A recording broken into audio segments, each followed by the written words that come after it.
Tada, kita bakal bahas buku ini. Maksudnya gue akhirnya teracuni oleh para booktuber yang lain yang sebenarnya mereka kayaknya di endorse deh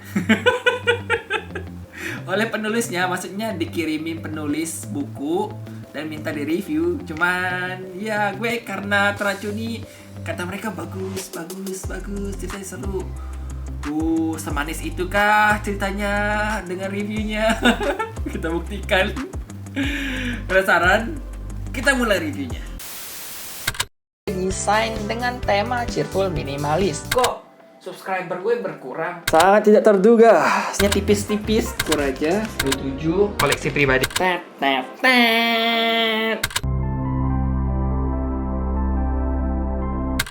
Respati ini berkisah tentang seorang bocah pemuda bernama Respati tentunya, sesuai namanya dan sesuai judul buku juga, di mana dia punya kemampuan untuk merasuki mimpi orang.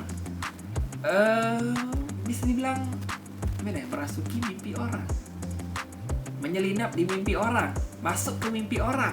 Ya kurang lebih gitulah singkatnya, di mana ya dia bisa berpetualang di mimpi orang-orang, bahkan di mimpinya sendiri ya pasti bisa dong.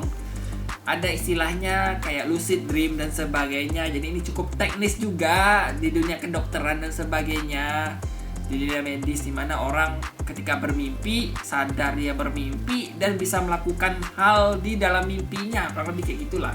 Plotnya, ceritanya itu ada antagonis yang mencoba mencelakai Respati melalui mimpi, karena hadir sosok hitam misterius berjubah dan sebagainya yang selalu melakukan hal-hal mengerikan terhadap Respati ketika dia bermimpi, ketika dia tidur, atau ketika dia masuk ke mimpi orang.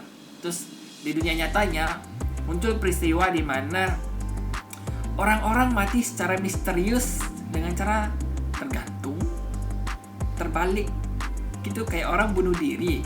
Bukan gayanya kayak bunuh diri gitu, hanging gitu. Cuman kayak tubuh orang biasanya kan kepala di atas kaki di bawah, ini enggak, kaki di atas kepala di bawah. Kayak digantung gitu aja, mayatnya tergantung gitulah. Nah, itulah misterinya di buku ini. Thriller misteri, fantasi ceritanya. Secara garis besar gue suka buku ini, menimbang kekurangan-kekurangan yang menurut gue ya sangat obvious sih. Maksudnya gimana, covernya bagus, sangat mewakili ceritanya.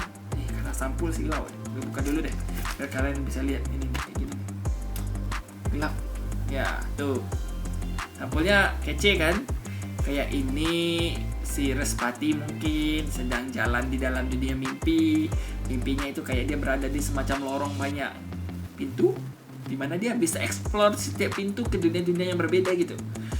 Kan gue dengan Narnia gitu lah, masuk pintu lemari tiba-tiba pindah dunia gitu kan. Nah, sama dengan buku ini gitu, ceritanya banyak referensi kalimat dari novel lain atau cerita lain, baik narasi ataupun dialognya. Contohnya itu adalah gue menemukan 1-2 kali dialog yang mirip banget series Bumi Terelie, di mana kalimatnya kayak gini. Namaku Respati dan aku adalah ini gitu, seorang ini. Nah, mirip banget kayak yang ada di series Terelie itu, series Bumi, di mana aku adalah raib dan aku bisa menghilang. Ya, kayak gitu. Itu kayak kalimat, apa ini? Apakah ini meniru, terinspirasi, atau gimana? Gue gak tahu juga lah konteksnya gimana itu penulis, atau apakah kebetulan aja gitu bisa mirip. Karena gue menemukannya ya gak cuma sekali ya, sekali mungkin gue bisa anggap itu kebetulan. Ini saya kayak, kok ada lagi kalimatnya. Kayak kalimat pertama, aku Respati dan aku kayak penjelajah mimpi. Aku Respati dan aku bisa begini. Atau aku seorang Raus. Gue lupa, ada istilahnya gitulah, orang yang bisa masuk mimpi orang lain gitu.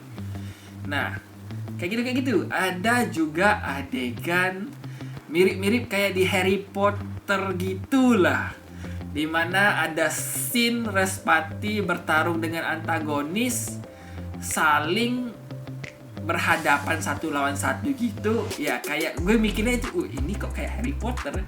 Harry versus Voldemort satu lawan satu, tongkat saling menyihir. Ini mirip ini, Respati antagonis saling serang dengan kayak manipulasi di dunia mimpi gitu lah. Ya namanya juga mimpi kan. Jadi orang yang ada di dalam mimpi tersebut bisa memanipulasi hal-hal yang ada di sekelilingnya. Kayak pengen punya tangga, muncul tangga. Pengen punya palu, bisa muncul palu seketika kayak gitu. Jadi kayak mereka bertarung gitu.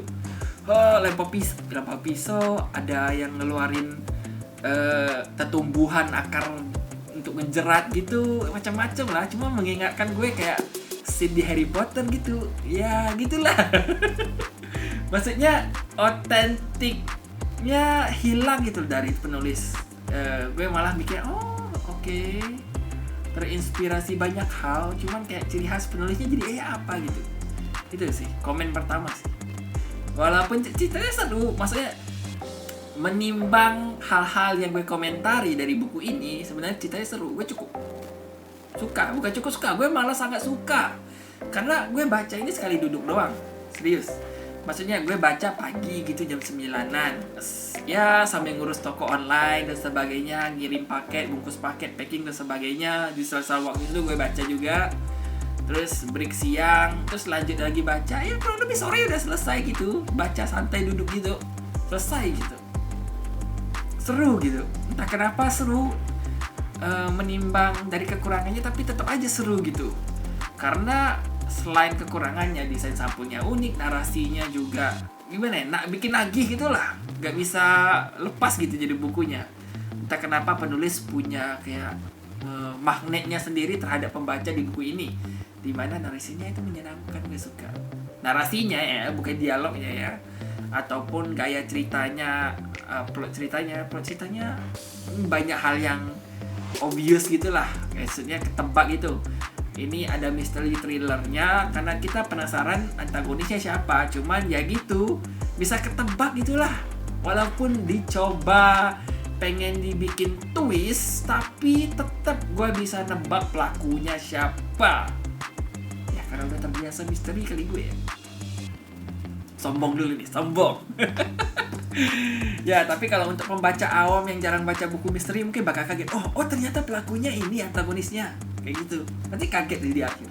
Cuma kayak gue, ya oke. Ya udah. Ceritanya seru, cuma gak kaget-kaget banget gitu. Dan ya kurang lebih kayak gitu review gue. Narasinya bagus, plot ceritanya menjanjikan dan sangat seru, bikin pembaca nagih. Covernya juga cakep.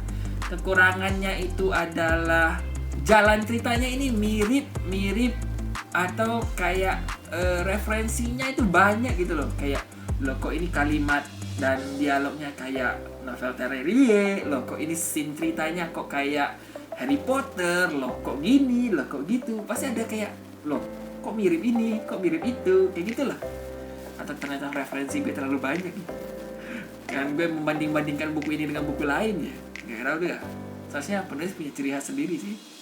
Ya kurang lebih gitulah review buku ini.